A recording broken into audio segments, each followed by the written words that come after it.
Hi, this is Linda Welsh from Linda Welsh Realty Group at Compass. I'm going to guess that if you were thinking about selling your house in 2026, you're trying to put together a list of the things that you need to get done in order to accomplish that. So I'm here to give you some quick tips on how to get your home ready to sell in 2026. Number one is start with a deep clean and a declutter. This can be daunting. I shudder when I think about, when we move someday, because I have 20 years of things that we've accumulated in our home, and you probably do too. So the longer you live in your home, the more you find places to put things and maybe accumulate more than you actually need. So there are some really good people out there that can help you with this if you are not feeling comfortable tackling that job all by yourself. But if you are going to tackle that, I would suggest that you do it room by room and give yourself a deadline, but also make it reasonable, because you could focus on one particular room for 5 days and knock it out and have your whole house done within a month or two. And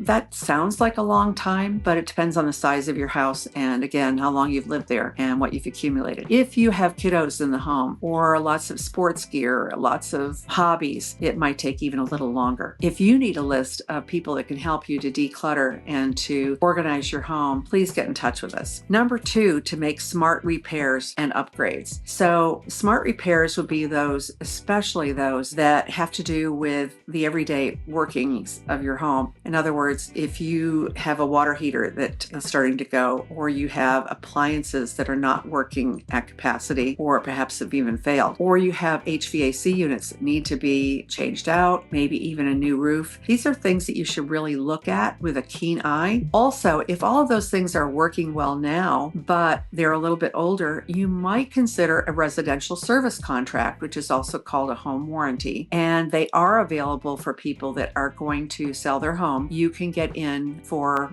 several $100s for the entire year and then extend it if you need to. But it's also usually transferable over to a buyer. And what this does is if particular systems and appliances stop working, then with a simple phone call, they will send out a repair person to repair the item or replace it if it can't be repaired. Now, there are some limitations on different companies that have to do with the HVAC units and how old they are, but by and large, this is a very good service. In fact, we've just signed up for one as well, and we'd be happy to recommend a few companies to you that you could choose from that will provide this service and kind of take some of that worry off of your shoulders. Number three is stage for the modern buyer. Well, when I say modern buyer, that does not mean that you need to have a modern home, but it does mean that your home needs to look fresh and current, especially things like wall colors. And if you're going to replace flooring, doing it with a flooring that is more current. A lot of people, especially in Texas, are really looking for solid surface flooring, and this can make a huge difference for whether a buyer chooses your home or another. But especially in the common areas, you're going to want to have solid surface flooring. You also might look at how your home is staged from an aesthetics point of view. I would suggest taking photographs and actually looking at the photograph, because sometimes when we live in a home, we live in it one way, but when we look at a picture of it, we see things that other people might see when they're looking online. And this is particularly important for homes that maybe are not as current, not as new. So take a good look at that, and please give us a call or somebody else a call if you need a second opinion, so that you can fully understand what might help sell your home quicker. Sometimes it's just eliminating a few pieces in a room because it's over accessorized, or the furniture's too large, or there's too much furniture. Number four is nail the price from day one. Nobody wants to underprice their home and be afraid that they're going to sell it too quickly. However, if you price it correctly, chances are that you have a better chance of making the best price for your home than if you overprice it. If you overprice your home, then you